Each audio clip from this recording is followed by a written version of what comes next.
Picture this. You're holding a perfectly crafted bronze object. It's 12-sided, each face pierced with a hole, every corner adorned with a little stud. It feels ancient, like it was made for a specific purpose. But here's the kicker. For nearly 300 years, ever since the first one was dug up from English soil, not a single Roman text, not one carving, not even a whisper from the past has told us what it is. These are the Roman dodecahedrons, and they are a profound enigma. Welcome. We're about to take a journey into one of archaeology's most persistent and perplexing riddles.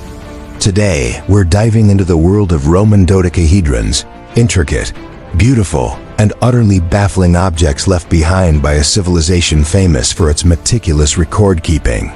And yet, these things seem to exist in a vacuum, popping up silently in the archaeological record between the 2nd and 4th centuries AD. What makes them so incredibly mysterious? It's not just that we don't know what they were for. It's the disturbing silence from the Romans themselves. No contemporary writings mention them. No mosaics or frescoes show them in use. And perhaps weirdest of all, they're almost exclusively found in the northwestern provinces of the Roman Empire.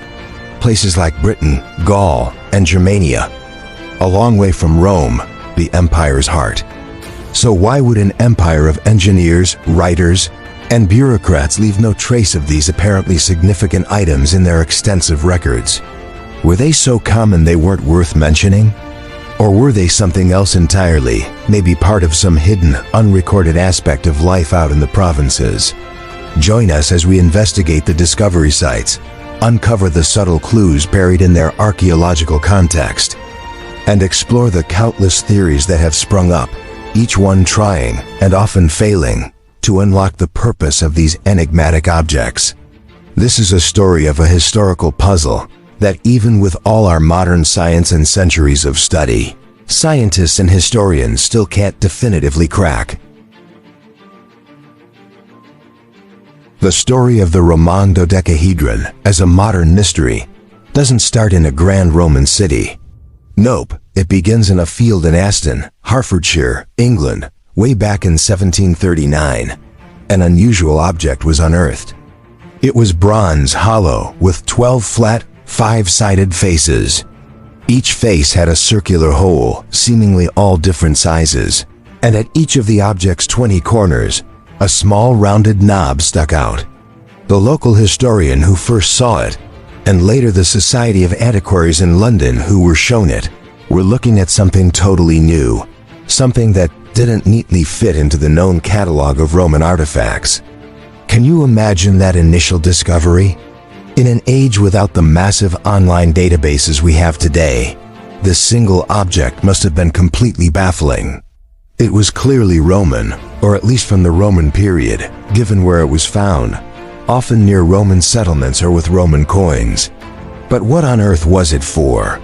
The craftsmanship was often top-notch, suggesting these weren't just crudely made trinkets, but valuable items, requiring serious skill in bronze casting using a lost wax technique. They varied in size, usually ranging from the size of a golf ball to a cricket ball, or about 4 to 11 centimeters tall. Some are plain, others have incised lines or circular patterns on their faces. But crucially, none have ever been found with inscriptions, numbers, or letters that might give us a direct clue to what they did. The holes in the faces aren't standardized across different dodecahedrons either, nor are the overall dimensions of the objects themselves. Each one seems to be unique. This lack of standardization immediately threw a spanner in the works for many early practical theories. If they were measuring devices, for instance, you'd surely expect some consistency, right? The biggest problem right from the start, though, was the silence. As more dodecahedrons started turning up over the following decades and centuries, we re-up to around 130 now. The hope that some matching Roman text or picture would emerge grew then, slowly faded into a kind of bewildered acceptance. Pliny the Elder, Vitruvius, Caesar, the great Roman writers who detailed everything from military tactics and architecture to daily life and religious customs, offered absolutely no hint. this wasn't some minor local trinket. These were sophisticated metal objects found across huge areas of the empire's northern territories. Their purpose, from that very first encounter, was an unnerving blank space in the otherwise detailed story of Roman civilization. This profound lack of documentation became and still is one of the defining features of the dodecahedron. Mystery, a puzzle that only got deeper as more examples came to light, each one as silent about its original job as the first. As the number of Roman dodecahedrons grew, a distinct and rather curious pattern started to emerge from where they were found. A geographical fingerprint that added another layer to their enigmatic nature. These objects weren't just scattered randomly across the vast Roman Empire. Instead, they were almost exclusively found in its northwestern provinces. Discoveries have been made in Britain, with around 33 found so far, including that notable recent find in Norton Disney. They pop up in modern-day France, Belgium, the Netherlands, Germany, and even as far east as Hungary and Austria, plus Switzerland and Luxembourg. These regions largely match up with the Celtic and Germanic fringes of the Roman world, areas that were brought into the empire but kept strong local cultures. What's glaringly missing from this map is Italy, the very heartland of Roman civilization. Not a single dodecahedron has been found there, nor are they found in Spain, North Africa, or the eastern provinces like Greece or Syria, all regions with a deep and long-standing Roman presence. This peculiar distribution is a critical clue, or perhaps a critical part of the puzzle. It strongly suggests that the dodecahedrons weren't a product of mainstream Roman culture coming out of the capital, but rather something specific to these northern and western frontiers. This geographical specificity has led many researchers to think there as a connection with Gallo-Roman or Celtic Roman cultural practices.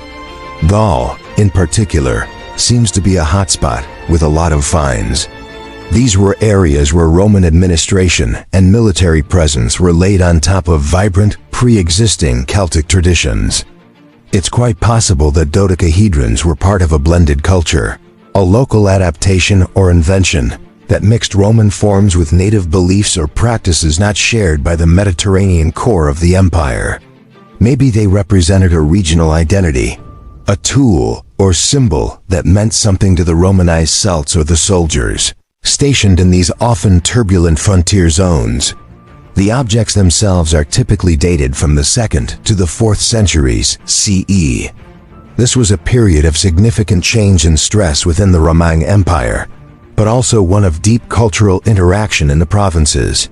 This time frame, covering the High Empire and its later decline, saw the flourishing of unique Gallo-Roman religious cults and artistic styles. Could the dodecahedrons be an artifact of this specific cultural environment, something understood and used by the people of these regions, but unknown or irrelevant to those in Rome itself? The concentration of finds in these particular areas, far from the imperial center, really challenges any theory that suggests a universal Roman military or administrative function, unless that function was somehow restricted to these frontier territories. It forces us to look beyond the classical texts written in Rome and consider the unwritten, perhaps even un-Roman, aspects of life in the empire's vast and diverse provinces. The map of their discovery isn't just a collection of dots. It's a story that whispers of regionalism, cultural fusion, and secrets held by the northern fringes of a colossal empire. While the dodecahedrons themselves are silent, the ground they come from can sometimes speak volumes.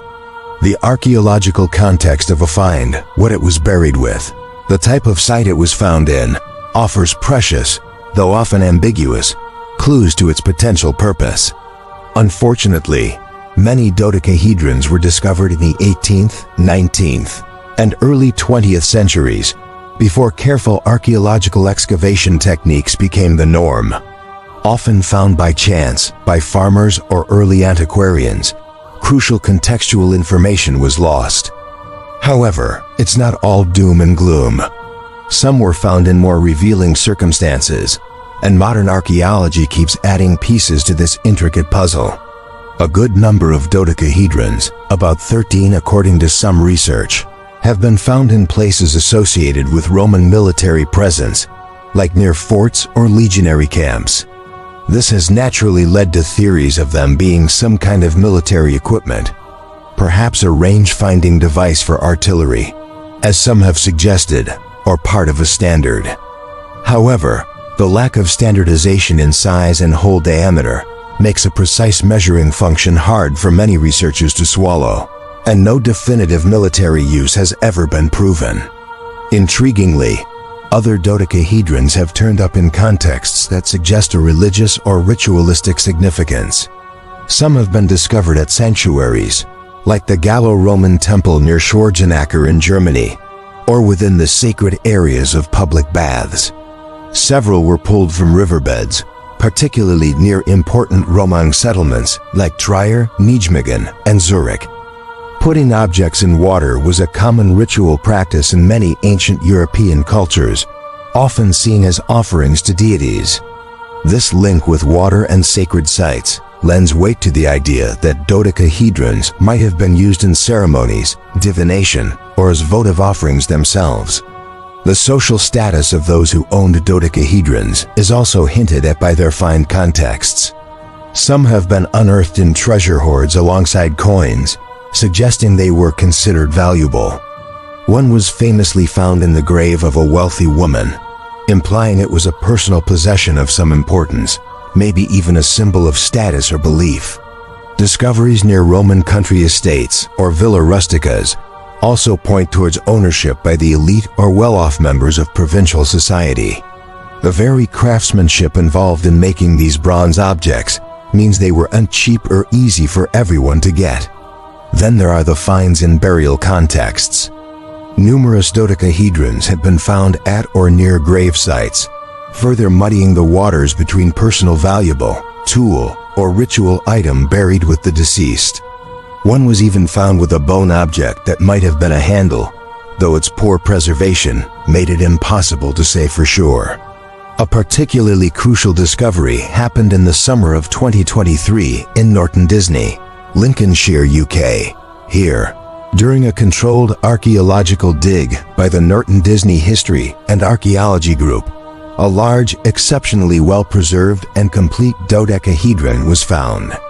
This was described as a find of a lifetime precisely because, unlike many earlier discoveries, it was found in situ, deliberately placed in what looked like a quarry pit, along with 4th century Roman pottery. Weighing 250 grams and about 8 centimeters wide, this artifact, made of a copper alloy with a lot of lead, is providing invaluable contextual data. The Norton Disney team themselves lean towards a ritualistic purpose, noting that Roman society was full of superstition and that a link with local religious practice is their current working theory. They argue its fine craftsmanship and fragile nature make everyday uses unlikely. Excavations at the site are ongoing, with work planned for 2025 to better understand how it got there. This find really highlights the immense value of modern archaeological methods in trying to unravel the dodecahedron's secrets. Each new, well-documented discovery holds the potential to tip the scales for one theory over another, or perhaps to make the mystery even deeper. The complete lack of contemporary written or artistic evidence for Roman dodecahedrons has created a fertile ground for guesswork. Over the centuries, more than 50 different theories have been thrown out there, ranging from the highly academic to the wildly imaginative. Each one tries to find a logical place for these perplexing objects, yet none has been universally accepted, and most are riddled with inconsistencies or a lack of solid proof. Let's explore some of the front-runners in this intellectual obstacle course. One of the more compelling practical theories paints the dodecahedron as an agricultural calendar device or astronomical instrument. Researcher GMC Wagemans has shown through experiments that a dodecahedron could be used to measure the angle of sunlight, and by doing so, figure out specific dates in spring and autumn. He suggests these dates would line up with the best sowing times for winter grains. This theory is attractive because it could explain why dodecahedrons are so common in northwestern Europe, where the growing season is shorter. And precise timing for planting would have been vital for a good harvest. Weisman specifically thinks it would be used in autumn. Some find this plausible, pointing out that the different hole sizes could relate to different times of year or latitudes. However, critics point to the lack of standardization and the existence of the Julian calendar, which already provided a framework for agricultural timing.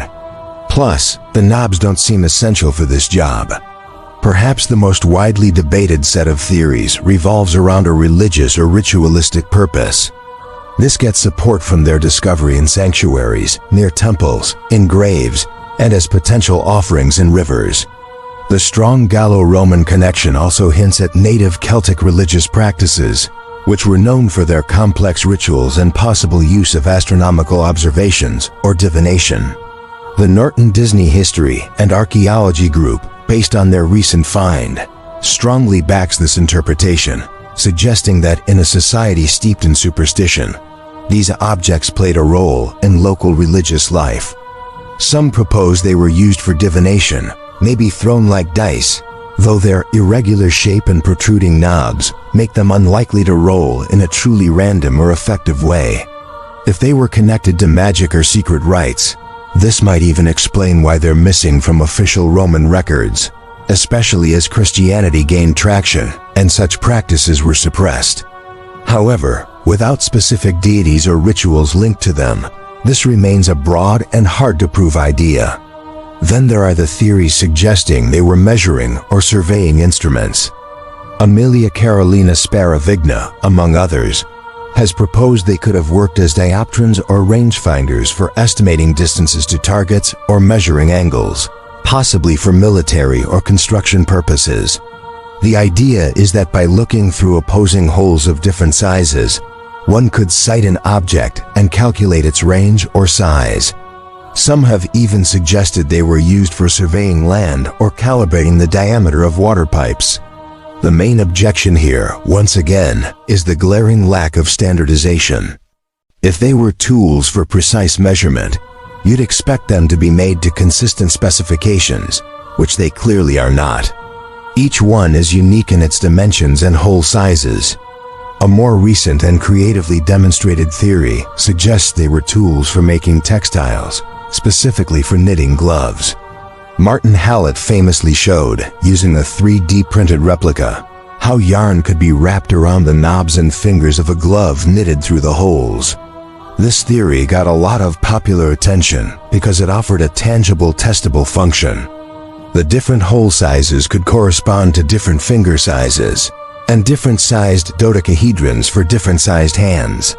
Supporters argue this might explain why they refound so often in colder northern climates where gloves would be essential. However, this theory faces a big chronological problem. Current evidence suggests that true knitting, as we know it, developed much later than the period when dodecahedrons were made, possibly not for another 500 years or more. While finger looping techniques did exist, using a complex bronze tool for this seems pretty elaborate. And the Norton Disney Group specifically refutes the knitting theory for their find, citing its delicate nature and lack of wear. Beyond these leading contenders, a host of other uses have been suggested. Candle holders. This idea is backed by traces of wax found inside at least one of them. However, the varying hole sizes and the open structure make them seem rather impractical for this. Gaming dice or children's toys.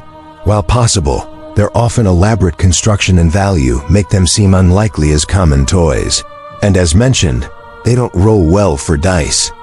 Talismanic objects or amulets, perhaps holding symbolic geometric meaning, may be related to Pythagorean or Celtic cosmology.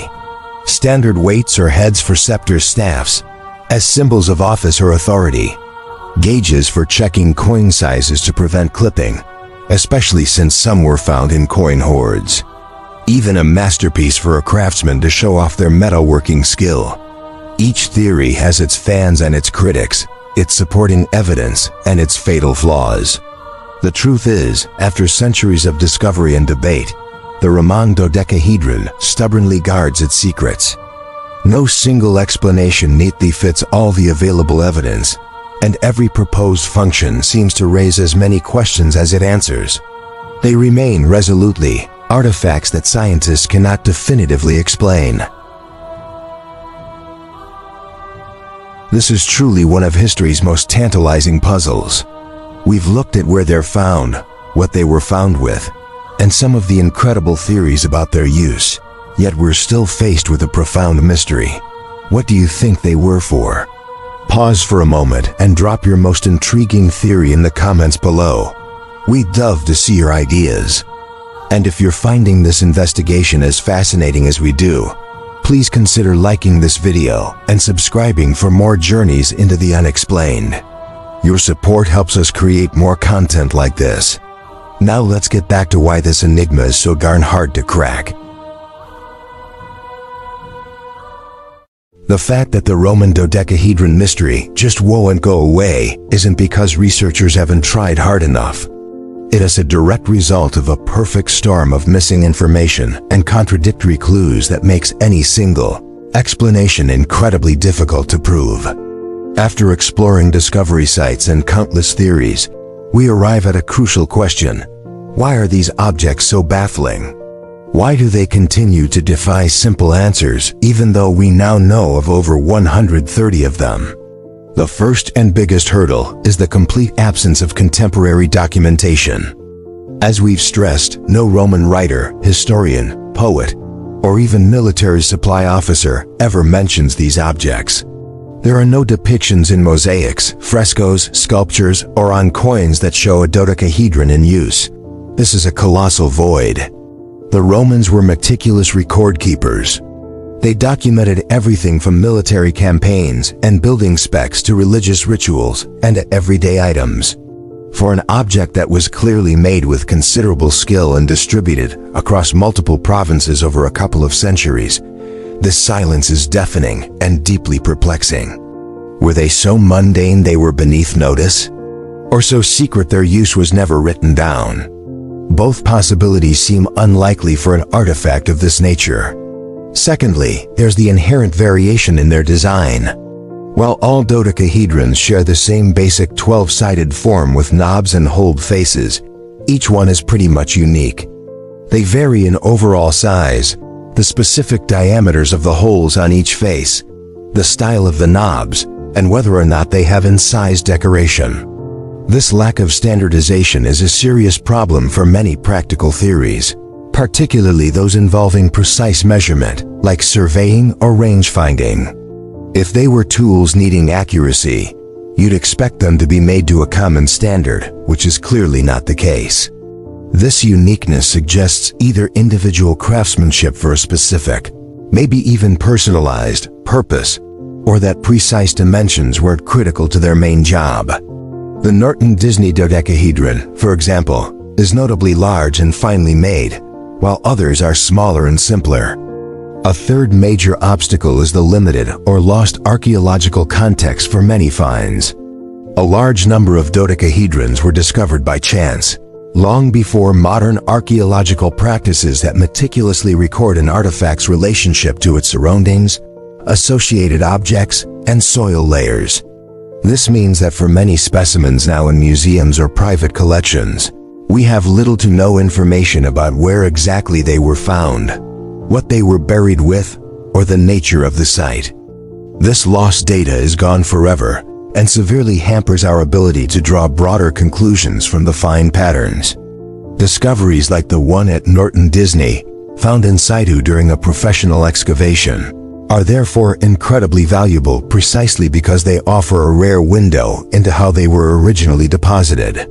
Fourthly, there's the cultural disconnect implied by their geographical distribution. Their concentration in the northwestern provinces and complete absence in Italy, the Roman heartland, suggests they were part of a regional Gallo-Roman or Celtic Roman tradition rather than a universal Roman one. This makes it less likely that mainstream Roman authors, writing primarily from and for the cultural center of the empire, would have known about them or thought them important enough to describe, especially if they were associated with provincial or even barbarian customs.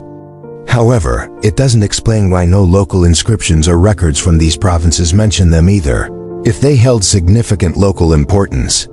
Finally, even when a dodecahedron is found with wear marks, like traces of wax in one example, it's hard to tell if that shows its primary function or a later, secondary use.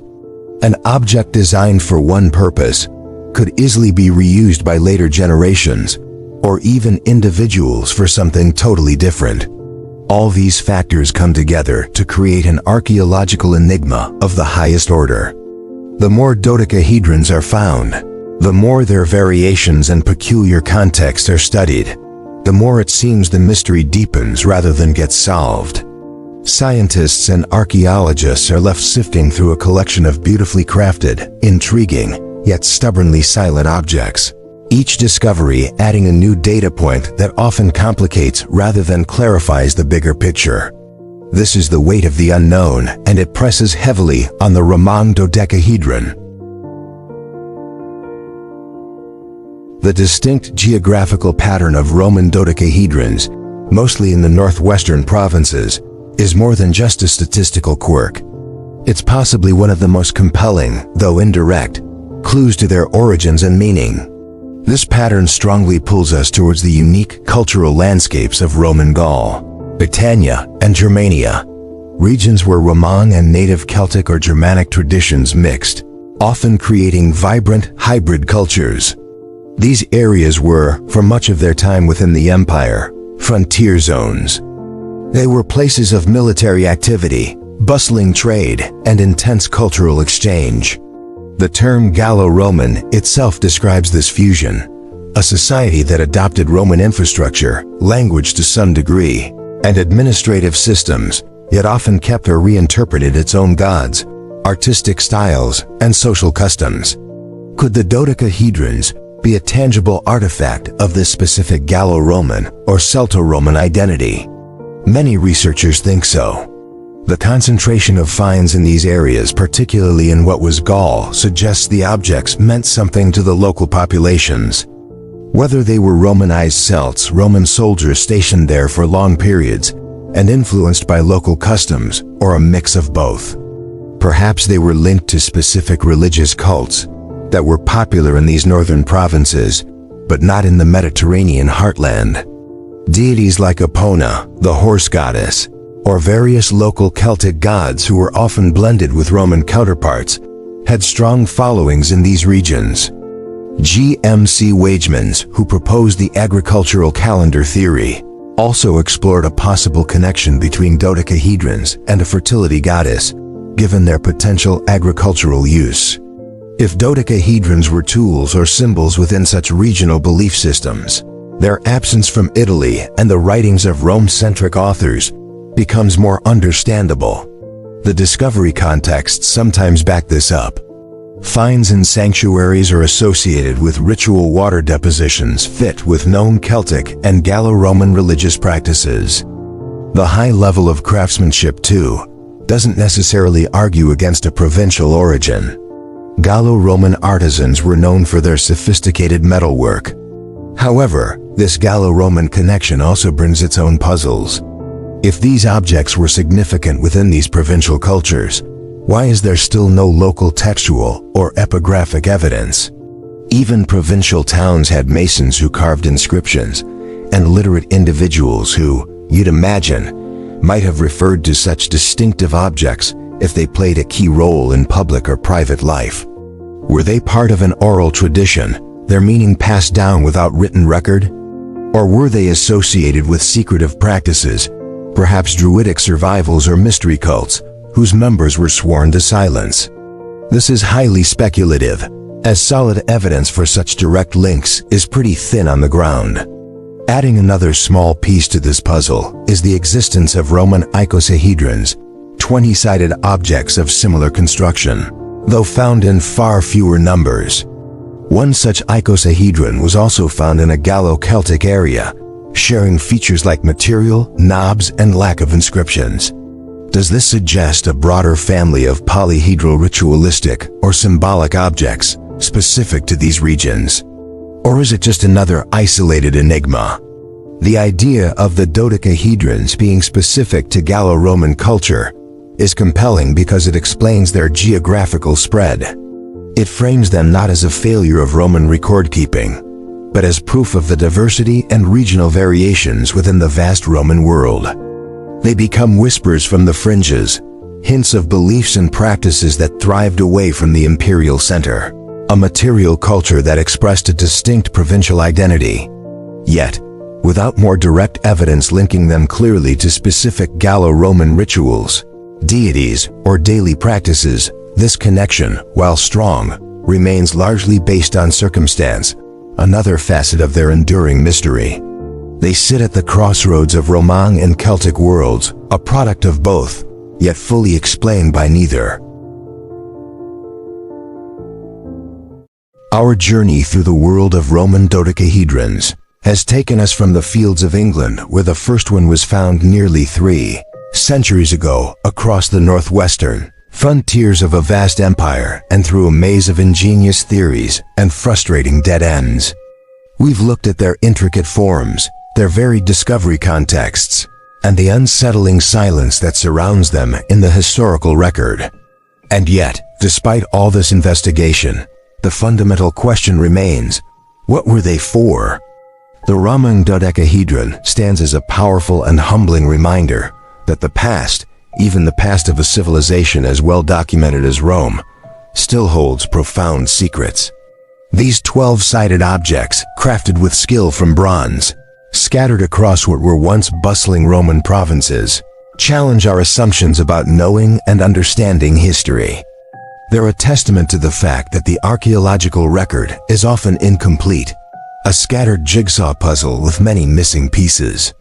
The countless proposed functions, from practical measuring devices and astronomical calendars to ritualistic objects and even knitting tools, highlight human ingenuity when faced with the unknown. Yet each theory, however plausible it might seem, ultimately stumbles against the lack of definitive proof, the troubling inconsistencies in size and design, or that deafening silence from the Romans themselves. The Norton Disney find, with its pristine condition and carefully excavated context, offers hope that new discoveries might yet shed more light. But for now, it too adds to the rich tapestry of questions. Perhaps the enduring allure of the dodecahedron lies precisely in this ambiguity. It invites us to speculate, to imagine the lives and beliefs of the people in those northern Roman provinces. Were these objects part of a forgotten ritual, a secret language of a particular group, or a technology whose purpose now escapes us? Their concentration far from Rome, in lands where Roman and Celtic cultures merged, hints at a story of regional identity, of cultural expressions that didn't make it into the official narratives of the empire. The Roman dodecahedron teaches us humility in the face of history. It shows us that not every artifact will give up its secrets easily, and some may never yield them at all. They force us to confront the limits of our knowledge and to appreciate the sheer diversity and often unrecorded complexity of past human experience. They are more than just baffling artifacts. They are a conversation starter, an invitation to ponder the vast shadowy corners of history that remain unexplored. The mystery itself becomes the legacy. What forgotten knowledge, what lost understanding do these silent 12-faced enigmas truly represent? The quest to understand them continues, a fascinating detective story written in bronze and buried in time. The Roman dodecahedron remains one of archaeology's greatest unsolved puzzles. What do you believe is the most plausible explanation? Share your final thoughts and theories in the comments below. We're eager to hear them. If you enjoyed this deep dive into historical mystery, please give this video a thumbs up, subscribe to our channel, and hit the notification bell so you don't miss our next investigation into the unexplained. Thank you for joining us on this journey.